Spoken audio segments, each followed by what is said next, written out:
Assalamualaikum warahmatullahi wabarakatuh. Selamat pagi anak-anak.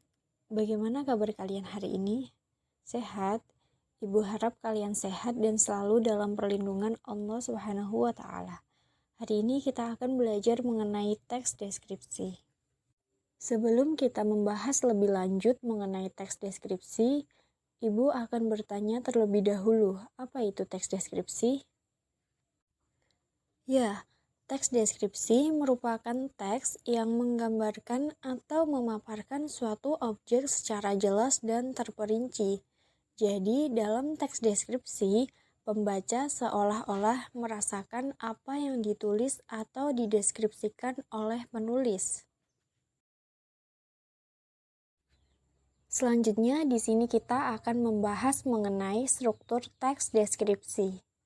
Struktur teks deskripsi yang pertama, identifikasi. Identifikasi berada di paragraf awal yang berisi gambaran umum tentang objek, berupa nama objek yang didefinisikan, lokasi, sejarah lahirnya, makna nama, dan pernyataan umum tentang objek. Yang kedua, deskripsi bagian.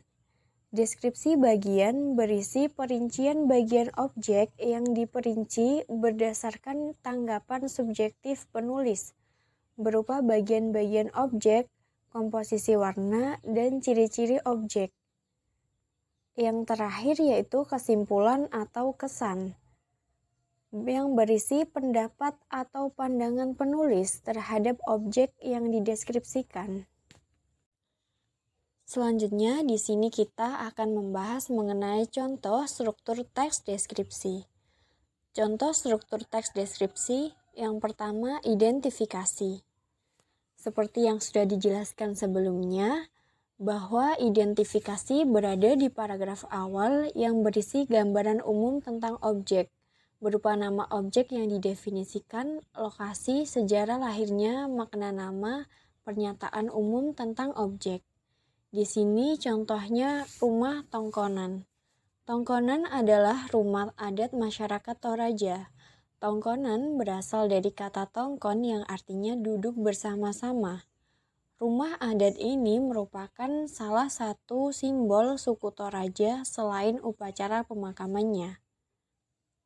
Pada bagian identifikasi ini menjelaskan nama objek dan gambaran umum objek.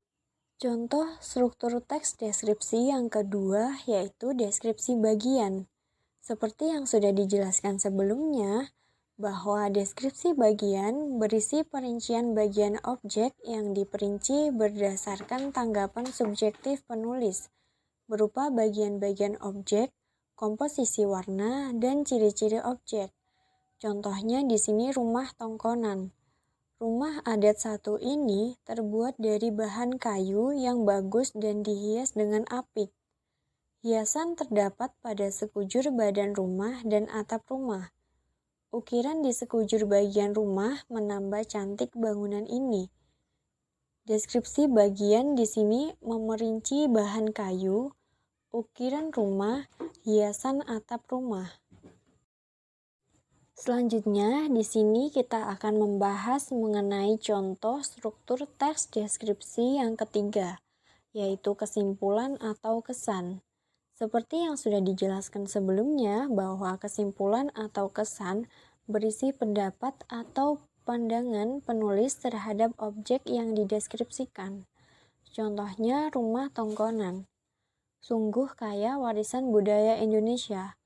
Kita bangga memiliki warisan budaya dengan nilai artistik yang tinggi dan unik. Rumah adat Tongkonan warisan budaya yang perlu kita jaga. Di sini menjelaskan simpulan atau kesan umum yang dideskripsikan oleh penulis.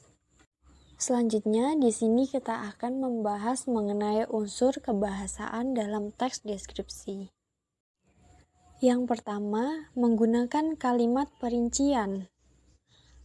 Contohnya, kalimat, ibuku orang yang sangat baik. Kalimat perincian untuk menjelaskan, ibu suka menolong, ramah, dan tutur katanya lembut. Yang kedua, menggunakan kalimat yang menggunakan cerapan panca indera. Jadi, pembaca seolah-olah merasakan langsung. Contohnya seolah-olah melihat. Kalimatnya pantai panjang dengan pasir putih. Seolah mendengar.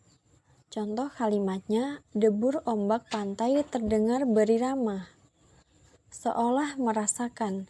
Contoh kalimatnya, udara sangat terasa segar.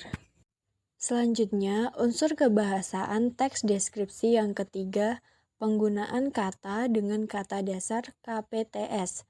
Fonem KPTS luluh jika setelah awalan men diikuti oleh kata dasar yang berawal dengan huruf KPTS. Contoh, men ditambah kata dasar kunci menjadi mengunci. Men ditambah kata dasar pukul menjadi memukul. Men ditambah kata dasar tanam menjadi menanam.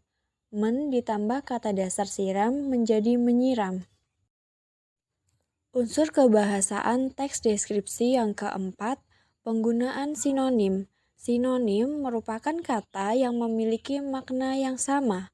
Kata kuat, sinonim tangguh, perkasa. Kata menakjubkan, sinonim mengagumkan, memukau, fantastis. Unsur kebahasaan yang kelima, penggunaan kata depan. Penulisan kata depan ditulis terpisah dari kata yang mengikutinya. Kata depan di contoh kalimatnya, Pantai Losari merupakan salah satu wisata andalan di Sulawesi Selatan. Kata depan pada presentasi dimulai pada pukul. Selanjutnya, unsur kebahasaan teks deskripsi yang keenam, penggunaan kata umum dan khusus. Kata umum adalah kata yang luas ruang lingkupnya dan dapat mencakup banyak hal. Sedangkan kata khusus adalah kata yang ruang lingkup dan cakupan maknanya lebih sempit. Contoh kata umum melihat. Kata khusus menonton, menyaksikan, memandang, mengamati. Kata umum bunga, kata khusus mawar, melati, kamboja, anggrek. Selanjutnya, unsur kebahasaan teks deskripsi yang ketujuh, penggunaan huruf kapital dan tanda baca. Yang pertama, huruf kapital dipakai sebagai huruf pertama nama geografi. Yang kedua, huruf kapital dipakai sebagai huruf pertama awal kalimat. Yang ketiga, tanda koma dipakai di antara unsur-unsur dalam suatu pemerincian. Yang keempat, tanda koma dipakai untuk memisahkan anak kalimat yang mendahului induk kalimatnya. Unsur kebahasaan teks deskripsi yang kedelapan, penggunaan kalimat bermajas. Majas merupakan gaya bahasa yang digunakan penulis untuk menyampaikan pesan secara imajinatif dan kias. Di sini ada contoh majas asosiasi. Teks Pesona Pantai Senggigi. Jenis majas asosiasi. Majas asosiasi merupakan majas yang membandingkan dua hal yang berbeda namun dianggap sama. Ciri-ciri majas asosiasi ada kata penghubung ibarat, sebagai, seperti, laksana, seumpama, dan lain sebagainya.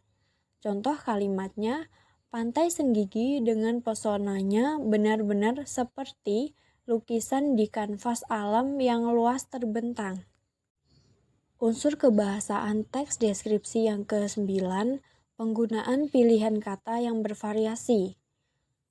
Contohnya, teks rumah tongkonan, kata unik, variasi, khusus, khas, istimewa. Kalimatnya, Toraja termasyhur oleh karena rumah adatnya yang unik. Berikut ini merupakan tugas yang harus kalian kerjakan, yaitu tugasnya membuat sebuah teks deskripsi tentang objek, sekolah, tempat wisata, tempat bersejarah, dan atau suasana pentas seni daerah dengan memperhatikan struktur dan unsur kebahasaan teks deskripsi baik secara lisan dan tulis. Baiklah, Ibu akan menyimpulkan materi kita pada hari ini. Hari ini kita belajar tentang teks deskripsi. Adapun materi yang kita pelajari Yang pertama, pengertian teks deskripsi. Yang kedua, struktur teks deskripsi.